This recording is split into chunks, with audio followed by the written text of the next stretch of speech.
അവിടെ നിക്കണം. ചെറിയച്ച ഇവരെ ഞാൻ നന്നായിട്ട് ഓടിക്കുകയാണ്.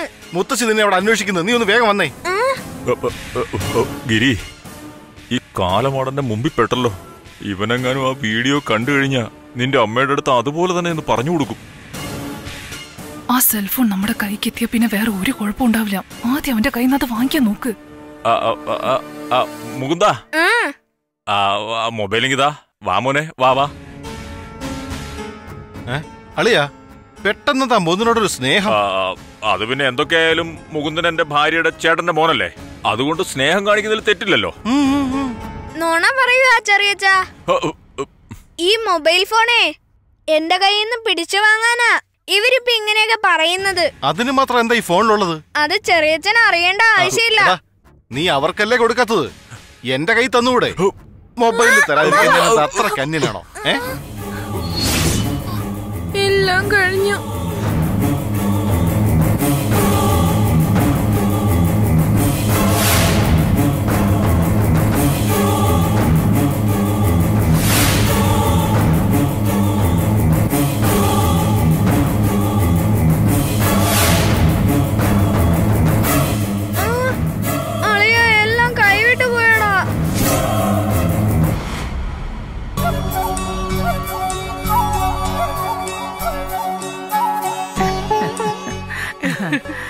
ഈ അമ്പലം പണിഞ്ഞിട്ട് ഒരുപാട് വർഷമായി, അറിയോ? ഞാൻ സ്കൂളിൽ പഠിക്കുന്ന കാലം തൊട്ട് ഇവിടെ വന്ന് പ്രാർത്ഥിക്കാറുണ്ട്. വലിയ ശക്തിയുള്ള അമ്പലമാ. എന്റെ അച്ഛനായി ഈ അമ്പലം പണിയാൻ വേണ്ടി തറക്കല്ലിട്ടത്. കാണാൻ തന്നെ ഐശ്വര്യമുണ്ട്. അതുകൊണ്ട് നമ്മുടെ കുടുംബത്തോട് ഇവിടെ ഉള്ളവർക്കൊക്കെ വലിയ ബഹുമാനമാ. ഈ അമ്പലത്തിൽ വെച്ച് ഏതൊരു പൂജ നടന്നാലും അല്ലെങ്കിൽ ഉത്സവം നടന്നാലും എന്നെ അതിന്റെ മുന്നിൽ നിൽക്കാൻ ക്ഷണിക്കും. ഞാനും എന്തൊക്കെ ജോലിയുണ്ടെങ്കിലും അതൊക്കെ ഒതുക്കി വെച്ചിട്ട് വന്ന് നിൽക്കും. ശരിയാണ് അളിയ. ഞാൻ MBBS എക്സാമിന്റെ ഫൈനൽ റിസൾട്ട് കാത്തിരിക്കുമ്പോ ഇവിടെയാ ഭക്തിമാനായിട്ട് ധ്യാനിച്ചുകൊണ്ടിരുന്നത്. അളിയ, ആ പറഞ്ഞതും ശരിയാ. നമുക്കൊരു പ്രശ്നം വരുമ്പോ മാത്രമേ നമ്മൾ ദൈവത്തിനെ ഓർക്കുകയുള്ളൂ. അല്ലെങ്കിൽ നമ്മൾ ആ ഏരിയയിലേക്ക് തിരിഞ്ഞു നോക്കില്ല. അതുകൊണ്ടാണ് ദൈവം നമ്മുടെ എല്ലാവരുടെ ജീവിതത്തിലും പ്രശ്നങ്ങൾ തന്നിരിക്കുന്നത്. മാഡം,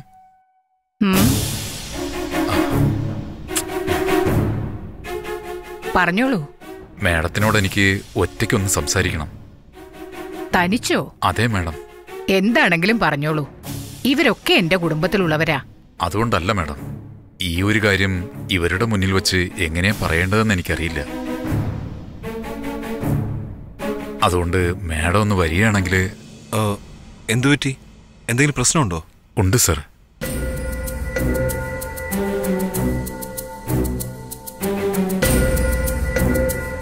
അമ്മേ വാ, എന്താ കാര്യം നോക്കാം. ശരി മോനെ. എന്തായിരിക്കും മീരെ? അറിയില്ല ഏട്ടത്തി.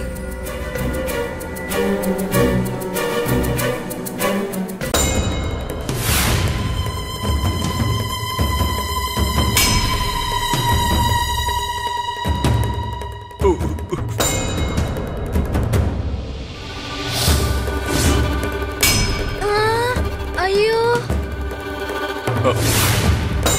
രഘു, ആ ഫോണിങ് ഇതാടാ.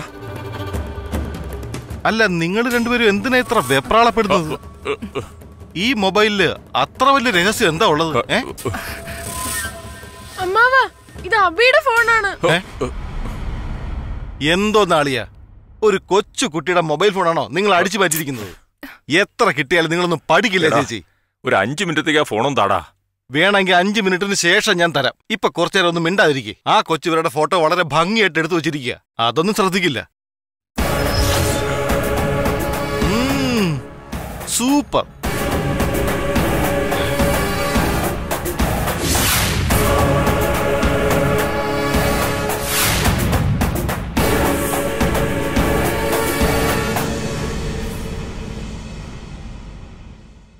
പറഞ്ഞോളൂ, എന്താ പ്രശ്നം? പൂജാരി, ആ ആഭരണം ഒന്ന് മാഡത്തിനെ കാണിക്കേ. ശരി, കാണിക്കാം. മാഡം, ഇതൊന്നും നോക്കി. എന്താ പൂജാരി ഇത്? ദേവിക്ക് ചാർത്തേണ്ട ആഭരണങ്ങള് എന്തിനാ സഞ്ചിയിലാക്കിയിരിക്കുന്നത്? സാറേ, നിങ്ങൾ 100 പവൻ സ്വർണം ഉണ്ടെന്ന് പറഞ്ഞ് ദേവിക്ക് ചാർത്താൻ തന്ന സ്വർണ്ണമെല്ലാം ഡ്യൂപ്ലിക്കേറ്റാ. എന്താ? ഡ്യൂപ്ലിക്കേറ്റ് ആണെന്നോ? ഡ്യൂപ്ലിക്കേറ്റോ? എന്തായി പറയുന്നേ? നിങ്ങൾ എന്താ തമാശ കളിക്കുകയാണോ? ഞങ്ങൾക്കറിയാവുന്ന സ്വർണ്ണപ്പണിക്കാരനെ വെച്ച് ശ്രദ്ധയോടെ ഉണ്ടാക്കിയ ആഭരണങ്ങളാ. അതെങ്ങനെ ഡ്യൂപ്ലിക്കേറ്റ് ആകും? മാഡം, ദേഷ്യപ്പെടരുത്. ആഭരണം ഡ്യൂപ്ലിക്കേറ്റ് ആണെന്ന് അറിഞ്ഞപ്പോ അതെങ്ങനെ മാഡത്തിനോട് പറയണമെന്ന് കരുതി ഞങ്ങൾ തന്നെ വല്ലാതെ വിഷമിച്ചിരിക്കുക. മാഡം, മാഡത്തിന്റെ കൊച്ചുമോന് വേണ്ടിയിട്ടല്ലേ ഇങ്ങനെ ഒരു നേർച്ച നേർന്നത്. അതുകൊണ്ട് ഇക്കാര്യം മാഡത്തിനോട് പറയാതിരിക്കാനും കഴിഞ്ഞില്ല. എവിടെ നോക്കട്ടെ. നോക്കമ്മേ. നോക്കിക്കോളൂ. അയ്യോ, ഫിനിഷിംഗ് ഒന്നും ശരിയല്ലല്ലോ. ഇതൊന്നും നോക്കിയേ. അയ്യോ അയ്യോ, ഇതൊന്നും കണ്ടിട്ട് ഒറിജിനൽ പോലെ ഇല്ലല്ലോ. എന്താ ശിവ, ഇതൊക്കെ ഡ്യൂപ്ലിക്കേറ്റ് ആണോ? അതെ അമ്മേ, എല്ലാം കണ്ടിട്ട് അങ്ങനെ തോന്നുന്നു. അതെ. അയ്യോ എന്റെ ഈശ്വര. പൂജാരി, ഇത് ഞങ്ങളെ കൊണ്ട് വിശ്വസിക്കാൻ കഴിയുന്നില്ല. എങ്ങനെയാ ഒറിജിനൽ ആഭരണങ്ങള് ഡ്യൂപ്ലിക്കേറ്റ് ആയി മാറിയെന്ന് മനസ്സിലാവുന്നില്ല. ഞങ്ങൾക്കും അതാ സാർ മനസ്സിലാവാത്തെ. സ്വർണ്ണപ്പണിക്കാരൻ്റെത് വാങ്ങിയപ്പോ ഇത് പരിശോധിച്ചിട്ടാണോ വാങ്ങിയത്? അദ്ദേഹം അങ്ങനെ വിശ്വാസവഞ്ചന ചെയ്യില്ല. സത്യസന്ധനായ മനുഷ്യനാ. ഒരുപാട് വർഷങ്ങളായി ഞങ്ങളുടെ കുടുംബത്തിന് വേണ്ടി ആഭരണങ്ങളൊക്കെ ഉണ്ടാക്കി തരുന്ന ആളാ. അല്ലല്ല, വേറെ എവിടെയോ തെറ്റ് സംഭവിച്ചിട്ടുണ്ടെന്ന് തോന്നുന്നു.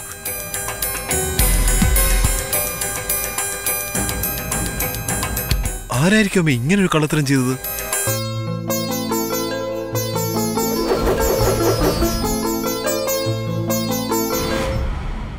ഏയ്, നിങ്ങൾ രണ്ടുപേരും എന്ത് പണിയായി കാണിച്ചു വെച്ചിരിക്കുന്നേ? അപ്പൊ ദേവിക്ക് ചേർത്ത് ഡ്യൂപ്ലിക്കേറ്റ് ആഭരണങ്ങളാണോ? രഘു, നീ ഇതാരോട് പറയലടാ പ്ലീസ്. ഞാൻ പറയുന്ന സാവധാനായിട്ട് കേക്ക് പ്ലീസ്. മിണ്ടി പോരുത്. സ്വന്തം വീട്ടിൽ നിന്ന് മോഷ്ടിക്കുന്നോ? നിങ്ങൾക്ക് മനസാക്ഷി എന്നൊന്നില്ലേ? അല്ല, എന്റെ മൊബൈൽ ഫോൺ എങ്ങനെയാ രഘുങ്ങളുടെ കയ്യിൽ വന്നത്? എടാ രഘു, ഞങ്ങൾ ചെയ്തത് തെറ്റാണ്. ഇപ്പോ ഒറിജിനൽ ആഭരണങ്ങൾ വീട്ടിൽ തന്നെ ഉണ്ട്. അത് ആരും കാണാതെ ഞങ്ങൾ തന്നെ കൊണ്ടുവന്ന് മാറ്റി വെച്ചോളാം. അപ്പോ അങ്കിളാണോ ഫോൺ എടുത്തത്? ഈ കാര്യം നീ ദൈവത്തെ ഓർത്ത് വീട്ടിലാരോടും പറഞ്ഞേക്കല്ലേ പ്ലീസ്. ഞാൻ നിന്റെ കാല് പിടിക്കാടാ. നിങ്ങളോട് ദൈവം ക്ഷമിച്ചാലും ഈ ഞാൻ ക്ഷമിക്കില്ല. ഇത് അമ്മയോട് പറഞ്ഞേ നിങ്ങളെ എന്താ ചെയ്യാൻ പോകുന്നത് നോക്കിക്കോ. രഘു, ഞാൻ നിന്റെ ചേച്ചിയാടാ. പ്ലീസ്, ഈ പ്രശ്നം വലുതാക്കല്ലേ. ഇതങ്ങ് മറന്നുകളാം. നീക്ക് ഒരു ചേച്ചിയാണോ? നീ എന്റെ കുടുംബത്തിൽ ഒരു അംഗമാണെന്ന് പറയാൻ പോലും എനിക്ക് നാണക്കേടാ. കാണിച്ചു തരാം.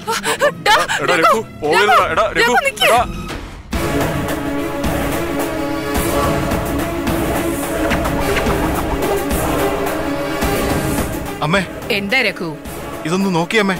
ഇവരെത്ര വലിയ തെറ്റാ ചെയ്തിരിക്കുന്നെന്ന് ഈ വീഡിയോ കാണുമ്പോ അമ്മയ്ക്ക് മനസ്സിലാവും. തന്നെ നോക്കട്ടെ.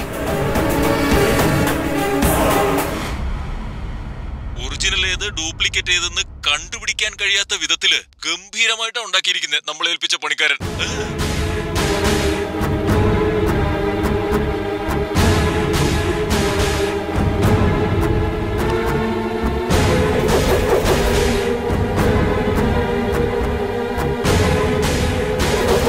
എല്ലാം കണ്ടല്ലോ.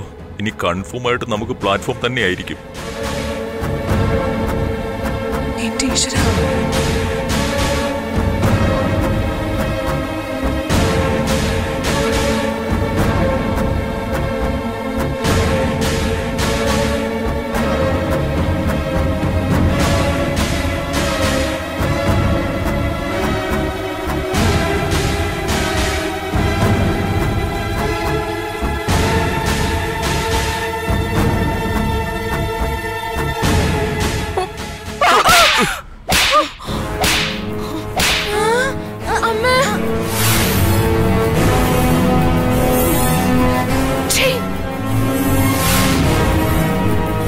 ചെടി പരമദ്രോഹി, നിനക്ക് എത്ര ധൈര്യം ഉണ്ടായിട്ടാ ഇങ്ങനെ ഒരു കടും ചതി ഞങ്ങളോട് ചെയ്തത്?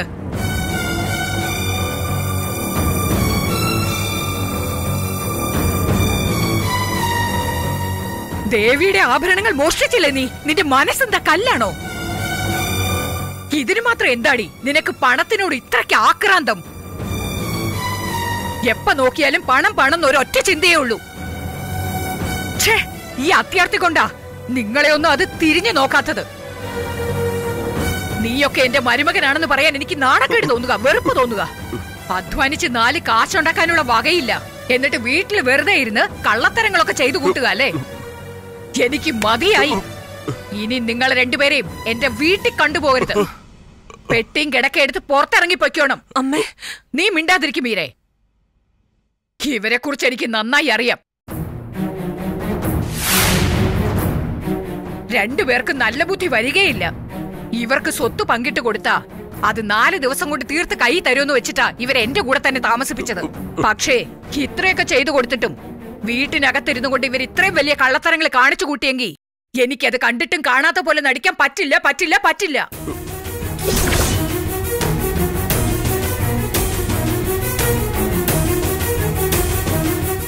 ഇനി നിങ്ങളെ രണ്ടുപേരെ എന്റെ കൺമുന്നിൽ കണ്ടുപോകരുത്. എവിടെയെങ്കിലും ഓടിപ്പോയ്ക്കോ. എന്റെ കൊച്ചുമോ ചുമോയെ ഞാൻ നോക്കിക്കോളാം. നിങ്ങളുടെ കൂടെ നിന്ന് കഴിഞ്ഞാൽ അവനും ഗുണം പിടിക്കില്ല.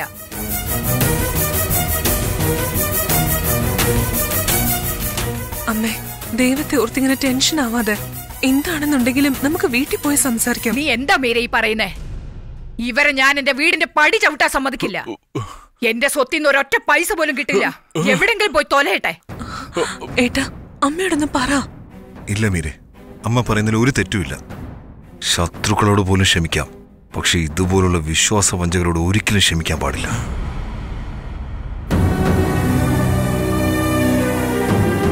ഇവർ ചെയ്ത ഈ തെറ്റിന് ഇവർക്ക് തക്കതായ ശിക്ഷ തന്നെ കൊടുക്കണം. നിന്നെ ഞാൻ എന്തുമാത്രം വിശ്വസിച്ചിരുന്നതാ ഗിരിജെ. ഛേ, എന്നാലും നീ ഇത് ചെയ്തല്ലോ. നീ ഇത്രയ്ക്ക് തരം താണവളാണെന്ന് ഞാൻ വിചാരിച്ചില്ല. ഏട്ടാ, അതങ്ങ് വിട്ടുകളേട്ടാ. ഇതങ്ങനെ വിടാൻ പറ്റത്തില്ല മീരെ. കള്ളം പറഞ്ഞാലും പറ്റിച്ചാലും അതെന്റെ സ്വന്തം മോനായ പോലും ഞാൻ വെറുതെ വിടില്ലെന്ന് നിനക്കറിയാലോ. സുമോ, നീ വിഷമിക്കണ്ട ആളിയാ. അങ്ങനെ ഇരിക്കുമ്പോ സ്വന്തം വീട്ടിൽ തന്നെ കള്ളത്തരം ചെയ്തു കൂട്ടിയ ഇവരെ എങ്ങനെ വെറുതെ വിടും മീരെ? പറയ്.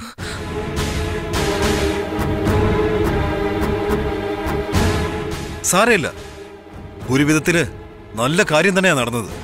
നിങ്ങളുടെ രണ്ടുപേരുടെയും തനിനിറം ഇപ്പോഴെങ്കിലും മനസ്സിലാക്കാൻ പറ്റിയല്ലോ.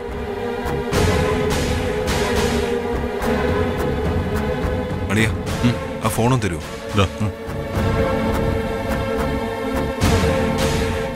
ഈ സെൽഫോൺ ആരുടെയാ? ഈ വീഡിയോ ആരാ എടുത്തത്? അച്ഛാ, അതാ അബിയുടെ സെൽഫോണാ അച്ഛാ. അബി, ഇങ്ങ് വാ. ചെല്ലുമോളെ. ഈ ഫോൺ മോളുടെ ആണോ? അത് അബി, ധൈര്യമായിട്ട് പറഞ്ഞോ, ഈ സെൽഫോൺ മോളുടെ ആണോ? അതെ സാർ. ഗുഡ്. ഈ വീഡിയോ മോളാണ് എടുത്തത്? അറിയില്ല സാർ, പക്ഷെ ഞാനല്ല ഇതെടുത്തത്.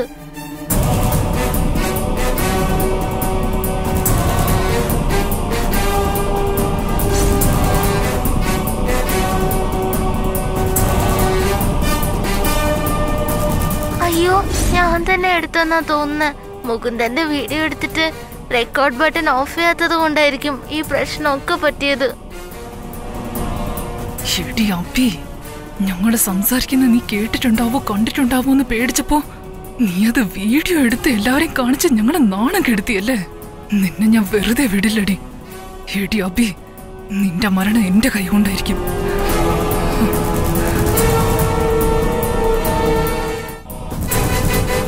എന്താ മിഴുങ്ങസ്യാന്ന് നോക്കി നിൽക്കുന്നേ? ഡ്യൂപ്ലിക്കേറ്റ് ആഭരണം ഇവിടെയുണ്ട്, ഒറിജിനൽ എവിടെയാടി ഉള്ളത്? അത് വിറ്റ് തിന്നോ നിങ്ങള്? ഇല്ല അമ്മായി. ഇനി ഈ അമ്മായി എന്നുള്ള വിളിയൊന്നും വേണ്ട. ആ ഒറിജിനൽ ആഭരണങ്ങൾ എവിടെയാണെന്നാ ചോദിച്ചത്? വീട്ടില് ഞങ്ങളുടെ റൂമിലുള്ള ബ്യൂറോയിൽ. ഉറക്കെ പറയേ. വീട്ടില് ഞങ്ങളുടെ റൂമിലുള്ള ബ്യൂറോയിലുണ്ട് അമ്മായി.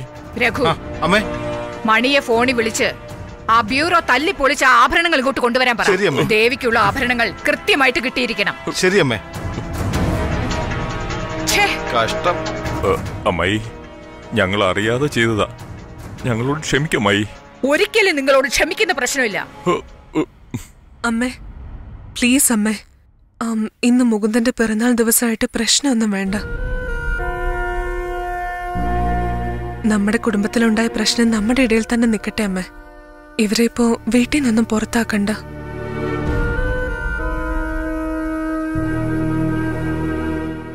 അപ്പോ ഇവർക്കിപ്പോ എന്ത് ശിക്ഷയാ കൊടുക്കേണ്ടത്? അത് ഞാൻ പറയാ ശിവ.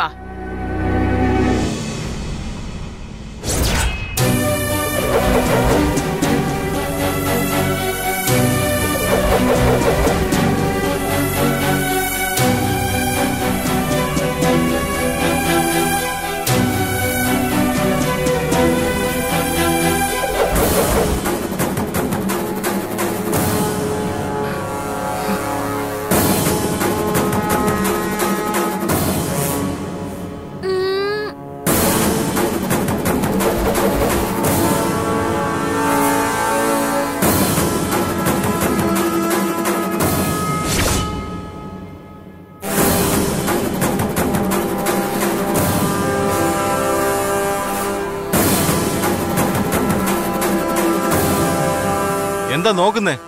ഒന്ന് വേഗം ആവട്ടെ.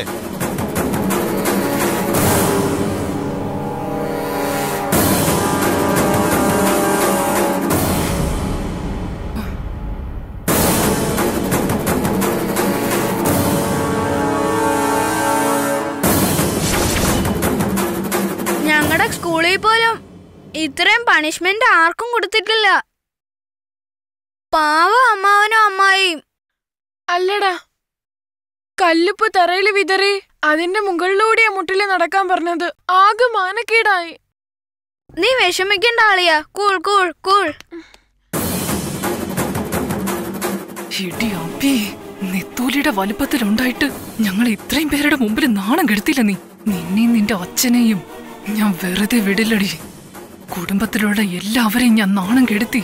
മുകുന്ദന്റെ ബർത്ത്ഡേ ഞാൻ നല്ല രീതിയിൽ നടക്കാതെയാക്കും. നോക്കിക്കോ.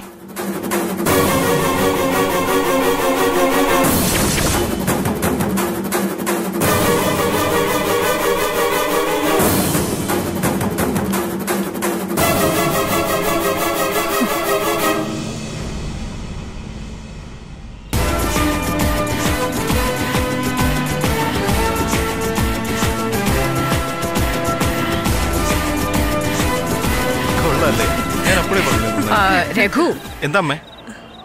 സ്റ്റേജില് LED റെഡിയാണോ എന്ന് നോക്കിയോ? അമ്മേ, ഒരു 10 മിനിറ്റിനുള്ളിൽ റെഡിയാവും അമ്മേ. കറക്റ്റ് ആയിട്ട് play ആവുന്നുണ്ടോന്ന് technical team check ചെയ്തോണ്ടിരിക്കുക.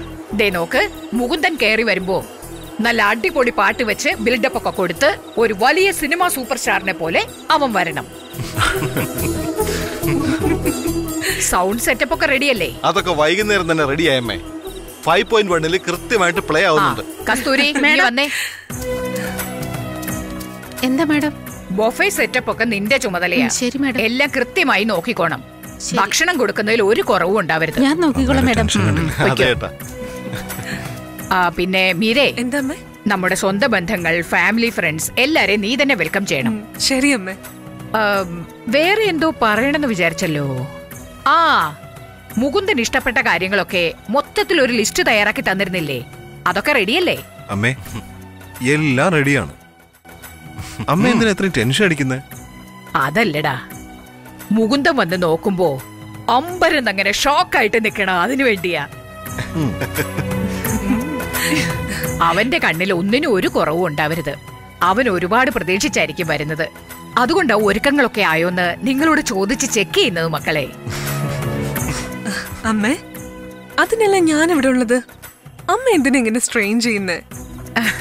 മുകുന്ദന്റെ birthday ഒരു ഉത്സവം പോലെ നടത്താനായിരുന്നല്ലേ അമ്മ പ്ലാൻ ചെയ്തിരുന്നത്. അത് അതുപോലെ തന്നെ നടക്കും. അമ്മ ടെൻഷൻ ആവണ്ട. അതെ അമ്മേ, എന്റെ മിസ്സിസ് അതൊന്നും മിസ്സാവാതെ നോക്കിക്കോളൂ. അമ്മ അവിടെ പോയി കൂളായിട്ടിരിക്കും. എന്റെ കൊച്ചുമോന്റെ ബർത്ത്ഡേ യാതൊരു പ്രശ്നവും കുറവുകളും ഒന്നും ഇല്ലാതെ നല്ല രീതിയിൽ നടന്ന എനിക്ക് അത് മതി ശിവ.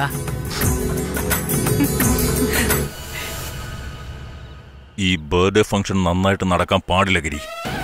നിന്റെ അമ്മയുണ്ടല്ലോ, നിന്നെ സ്വന്തം മകളാണെന്ന് പോലും നോക്കാതെ അമ്പലത്തിൽ അത്രയും പേരുടെ മുന്നിൽ വെച്ച് അടിച്ച് ആക്ഷേപിച്ചത്. സ്വന്തം മരുമോനായ എന്നെ എല്ലാവരുടെയും മുൻപിൽ വെച്ച് നാണം കെടുത്തി. അതിനെക്കുറിച്ച് ആലോചിക്കുമ്പോ എന്റെ ചോരയുണ്ടല്ലോ പുറത്ത് ശബ്ദം കേൾക്കുന്ന രീതിയിൽ തുളച്ചു മറിഞ്ഞോണ്ടിരിക്കുക. ഇവരെ ഒന്നും വെറുതെ വിടാൻ പാടില്ല ഗിരി, വെറുതെ വിടാൻ പാടില്ല. അബിയില്ലേ, അവള് നമ്മളെ ഇങ്ങനെ കൊടുക്കുമെന്ന് ഞാൻ സ്വപ്നത്തിൽ പോലും വിചാരിച്ചില്ല. എല്ലാ അടിവേരോട് കൂടിയല്ലേ പിഴുതെറിഞ്ഞു കളഞ്ഞത്. നമ്മുടെ കഞ്ഞിൽ പാറ്റ വീഴാൻ പോവുക, അത് കൺഫേമായി. നിന്റെ അമ്മ നമ്മളെ രണ്ടുപേരെയും വീട്ടിൽ നിന്ന് പുറത്താക്കണമെന്ന് തീരുമാനിച്ചുറപ്പിച്ചതാ. എന്തായാലും അവരത് ചെയ്യും. അതിനുശേഷം നമ്മൾ എങ്ങോട്ട് പോകുന്ന എനിക്ക് മനസ്സിലാകാത്തത്.